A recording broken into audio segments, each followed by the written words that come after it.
fazer quando a pessoa que está em risco por suicídio não aceita ajuda?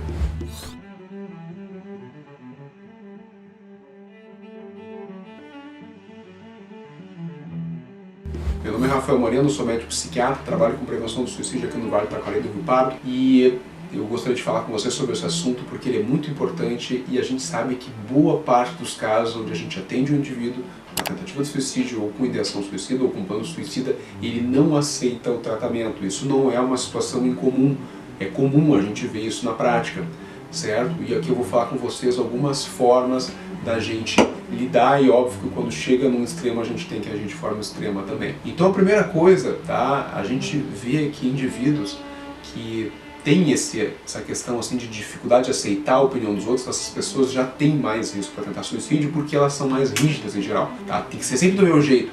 Esse tipo de forma de pensar é comum em pacientes com mais tendências suicidas. Pessoas mais flexíveis em geral encontram soluções não tão drásticas como um suicídio, uma tentativa de suicídio para os seus problemas. Então, a gente vai ver frequentemente indivíduos não querendo aceitar ajuda, que são autossuficientes, não tem solução, esse tipo de coisa. Então, primeira coisa, a gente vai ter que abordar esse indivíduo com mais tempo, certo? A gente vai ter que abordar esse indivíduo com mais tempo, vai ter que supervisionar ele com mais tempo, para a gente tentar entender qual é a resistência.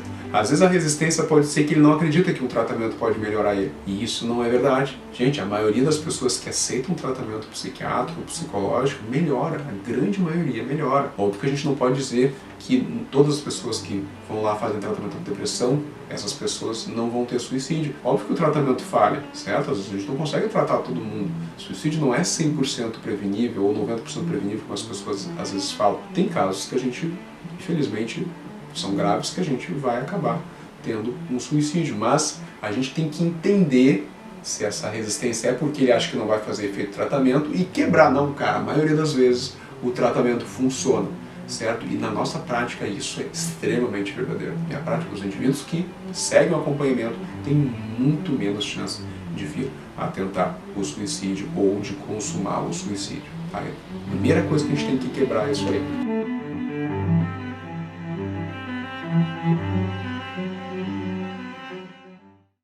Outra questão que às vezes os indivíduos falam, a questão de preço, né, valor, esse tipo de coisa, tá?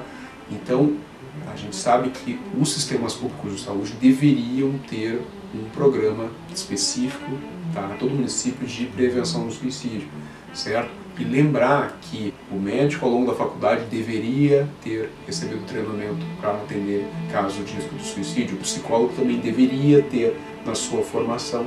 Então existe sim uma estrutura, existe toda uma rede, existe toda uma questão de plano brasileiro de prevenção do suicídio que a gente tem que tentar confiar. Óbvio que a gente sabe que o Sistema Único de Saúde tem vários problemas, mas a gente tem que tentar no público. Às vezes que a gente vê um indivíduo até tem condições financeiras de poder fazer um tratamento privado, mas ele, por rigidez, a gente sabe que o obsessivo não gosta de gastar dinheiro e o obsessivo tenta mais suicídio e ele não vou gastar com a minha saúde.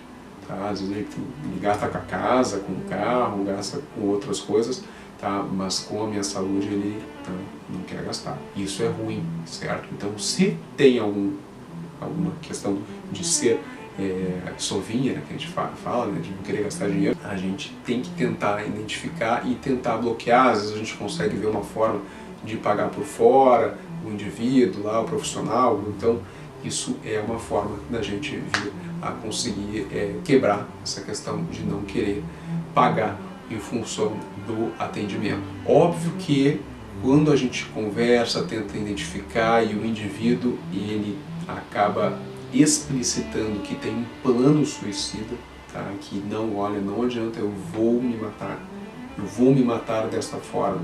Tá? Nessas situações, quando a gente tem um plano explícito e o indivíduo não quer seguir o tratamento, ou o indivíduo acabou de tentar suicídio e não aceita tratamento, principalmente tentativa de suicídio de alta letalidade, que a pessoa quase morreu, tá? Nesses casos, que eu já falei em outro vídeo, a nossa legislação permite a internação involuntária. A gente só fala de internação voluntária no dependente químico, mas no risco de suicídio iminente, onde o indivíduo está com um plano suicidal, se você não fizer nada, esse cara vai se matar. Então a maioria das pessoas fala, eu tentei de tudo. Não, tu não tentou de tudo. Tá? O tentar de tudo é levar esse indivíduo à força para o tratamento.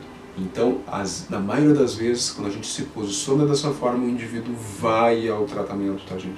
Quando ele vê que não tem saída aqui, opa, se eu não aceitar, vão me levar à força, tá? Em geral, o indivíduo aceita. São casos extremos que o indivíduo fica agressivo quando a gente força a levar numa emergência, esse tipo de coisa. São casos extremos, tá? A gente tem uma porcentagem pequena dos indivíduos que acabam tendo que fazer isso. E lembrar que em casos extremos de agressividade, que o indivíduo vai tentar o suicídio mesmo, ou acabou de tentar o suicídio, tá? Existe a possibilidade também da internação compulsória nesses casos, onde sim vai precisar de um laudo médico para uma avaliação psiquiátrica compulsória, e este laudo médico, tá? Às vezes o médico não vai conseguir ver o paciente, ele vai pedir apenas a avaliação psiquiátrica compulsória, o advogado ou o defensor público vai solicitar ao juiz, tá, a condução coercitiva desse indivíduo, aonde às vezes a brigada vai ter que ir junto para evitar com que essa pessoa tente o suicídio. Ah, mas vale a pena, Rafael, fazer isso? Ah, óbvio que vale a pena, é uma vida. Tá? Quando a pessoa está falando que vai se matar, ou acabou de tentar se matar, não tem, essa pessoa está no risco iminente de suicídio. Tá? Ela não está, às vezes, em condições mentais de dizer que quer ou não quer um tratamento. Tá? Ela está na última. Tá? Então, a gente pode sim, neste momento, a nossa lei permite que a gente faça isso, de tome atitude por esse indivíduo. Tá? Ah, e depois ele não vai ficar bravo com a gente, nunca mais vai falar com a gente. Gente, se ele se matar, ele nunca mais vai falar com você mesmo. Isso, com certeza, se acontecer isso, e tu vai ficar super culpado que tu não fez nada. E outra coisa, na minha prática, é muito incomum do indivíduo ficar rancoroso porque a gente fez essa ajuda. Na maioria das vezes, depois de 48 horas de internação, por exemplo, o indivíduo reconhece que ele estava fora de si e agradece pra gente. Fala, ó, doutor, desculpa eu ter agredido, desculpa eu ter te xingado, tá? Eu realmente não estava bem e ó, obrigado por você ter feito isso comigo, porque realmente eu ia me matar, tá? Então, a maioria das vezes a pessoa agradece o médico, agradece a equipe, agradece a família por alguém ter feito isso por ele. E lembrar que as crises suicidas, elas são, na maioria das vezes, momentâneas, são pop-ups, né, na cabeça, vem e sai rápido. E se a gente não agir naquele exato momento, pode acontecer uma tragédia.